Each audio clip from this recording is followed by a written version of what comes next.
it. I wanna be the life of the party. I wanna dance with somebody. Ooh, ooh, ooh, ooh, ooh. I wanna be the life of the party. Hi guys! Welcome back to another episode of Podcast Fridays with Ellie. So yon, last Friday, ito rin yung suot ko. The last Friday, nag-start yung episode natin na still figuring things out at 23. And then meron ako dong dalawang subtopics which are the reality check moments and career and direction. Sa family and expectations, first question is, do you feel pressure to help your family already or to give back? Oo, syempre may pressure yun, hindi mawawala yun. Kasi as a panganay and graduate na ako, parang meron sa akin na I have to give back. Kailangan ko nang mag-work kasi kailangan ko ring suklian yung parents ko. Wherein nasa mundo kasi tayo ngayon or nasa generation tayo ngayon na ang mindset ng iba is hindi obligasyon ng anak na mag-give back sa parents. Pero ako kasi personally, hindi naman din ako inoobligang mag-give back, pero gusto ko lang. After all their hard work. Hanggang ngayon naman kita ko rin naman yung hard work nila and deserve naman din nila yung best thing sa mundo and gustong-gusto kong ibigay yun. And hindi naman din talaga ako pine-pressure, so I know time will come. Mini-make sure ko rin naman na nakakapag-give back ako sa ibang paraan na kaya ko. Like, hindi man siya sa financial, pero maraming ways para mag-give back ka. Yun, tandaan nyo yan guys, hindi lang sa pera ang pag-give back sa parents. Maraming paraan. Yes, maraming paraan. Kung gusto mo talaga, tutulong ka. Next, how do you handle expectations from family versus what you actually want? Sa career-wise, yung gusto ko talaga, yun din yung ine-expect sa akin ng family ko. Pero when it comes to other aspects, I think mas pinapakinggan ko yung sarili ko. Kasi buhay ko to. Pero hindi naman sa hindi ko sila pinapakinggan. Kumbaga, naiintindihan ko sila and ina-acknowledge ko naman yung mga sinasabi nila. Pero sila kasi, supportive din naman sa kung anong gusto kong gawin. Yun, maswerte rin ako sa parents ko and sa family ko na sinusuportahan nila yung gusto kong gawin, gusto kong itry, and hindi sila nagpapakita ng pag nagkamali ako, hindi sila yung parang itatakwil levels. Hindi sila ganun. Kumbaga, pag nagkamali ako, pinaparealize nila na ganyan talaga. Um, lahat naman nagkakamali. Kasi syempre, first time mo pa lang. First time mo pa lang, marami pang time na dadating. So, normal yung failures, normal yung rejections. Kaya, ayun, maswerte talaga ako eh. Anong gagawin natin? Sinasabi ko rin lagi sa kanila na dadating tayo dyan ma. Magiging FA ako or makukuha ko yung goal ko, ma-achieve ko yung certain goal na to. So, wait ka lang. Nasa process pa tayo. Next is sa self and identity. Do you feel like you really know yourself now or you're still discovering? Alam ko na. Kilala ko si self. Char. I feel like I'm still in the process of discovering myself.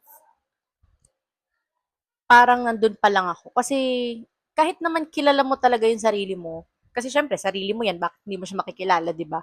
Ako, kilala ko ang sarili ko, pero alam ko at this age, marami pang magbabago.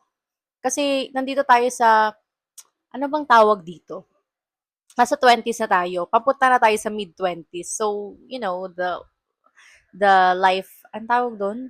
Pero yun, malapit na tayo sa mid-20s. Nakikita ko dito si Ellie nung bata siya, nung dalaga siya, at ngayong adult na siya. Mas nagiging malinaw sa akin kung ano yung goal ko, kung ano yung gusto ko talaga. Pero meron ding mga times na akala ko gusto ko siya nung time na to, pero ngayon, hindi na pala. Kasi yun nga, dinidiscover ko pa yung sarili ko. Kasi, syempre, different era tayo eh. Nasa different era tayo ng buhay natin. So, may mga decisions tayo before na na-realize nating mali. May mga decisions tayo before na na-realize nating i-continue natin para mas makakabuti sa atin. Mga ganun. Next, what parts of you are you still trying to understand or heal? Feeling ko meron, pero yun yung mga times na hindi ko nagawa before. Kasi hindi naman ako lumaking spoiled. Hindi, charot lang. Hindi naman ako lumaking, kasi, nakukuha lahat ng gusto. Si inner child siguro. Kapag, nung bata ka, yung may mga gusto kang gawin, may mga gusto kang puntahan, may mga gusto kang bilhin, hindi mo siya nagagawa kasi bata ka. Minsan hindi ka binibigyan ng magulang mo kasi nga syempre, hindi siya practical. Pero ngayon, hinihil ko siya in my own expense. Next, are you becoming the person you imagined when you were younger? I think partly yes, partly no. Partly yes, kasi I think nasa tamang landas naman ako. Parang feeling ko yung binuo kong pathway before, nasusundan ko naman siya ng tama. Though meron mga konting liko, pero bumabalik pa rin sa tama. Pero yung partly no, feeling ko ito yung part na gusto ko kasi talaga mag-doktor. Yun ang first, ay hindi, nurse. Nurse yung first, ko.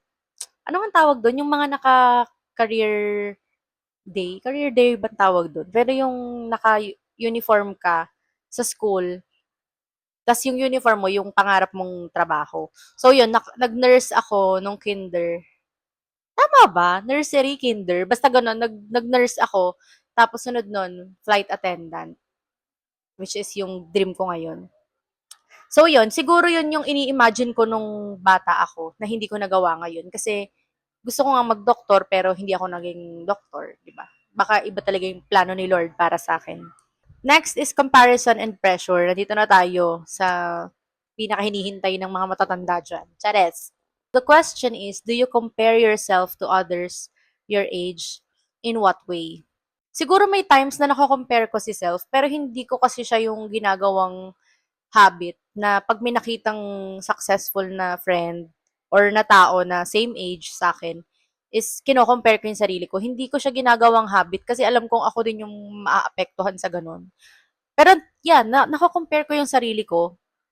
May mga ganong times talaga, and I think normal naman and valid yun kasi syempre mapapaisip ka rin kung bakit nga ba hindi mo nagagawa yung mga bagay na nagagawa naman ng iba na same age mo lang. Pero yun din kasi yung ginagawa kong motivation para magsikap. Well, hindi naman siya yung talagang yun lang yung motivation ko, pero partly nagiging motivation ko siya na kaya nga ng iba 'di ba? Kaya ko rin. Yun lang naman yung mga way, yun lang naman yung mga bagay na kinukumpara ko yung sarili ko sa iba. Pero sa physical, I think wala naman. Kasi kanya-kanya tayo ng beauty dito, no? Next and last question, how do you deal with seeing people your age who seem ahead? I believe I'm very happy for them. Kasi kung ano naman yung estado ng buhay nila ngayon, deserve naman nila yun and alam naman nating pinaghirapan nila yun. And if same age kami and na ahead siya sa akin, I would be very happy for them. At least at this age, may narating na sila, may nagagawa na sila. Hindi ko siya tinitingnan as pang-down sa sarili ko. Kasi, yun nga, may kanya-kanya nga tayong time, guys. 'Di ba? May sarili-sarili tayong timeline. And baka yung timeline nila is advanced, 'di ba? Baka naka-premium sila. So, wala tayong magagawa doon. So yeah, thank you guys so much for watching this episode. Medyo nabitin ako sa chikahan. Yung other subtopics natin, i-upload ko sa mga sunod na Friday, I think. Kaya ko naman siguro yun. Ayun, thank you so much for watching. And kung may request ka, yes, ikaw, kung may request kang topic or tao na gusto mong makasama ko sa podcast, i-comment mo yan sa baba. And let's see kung magagawa natin siya. Yeah, thank you so much for watching. Bye!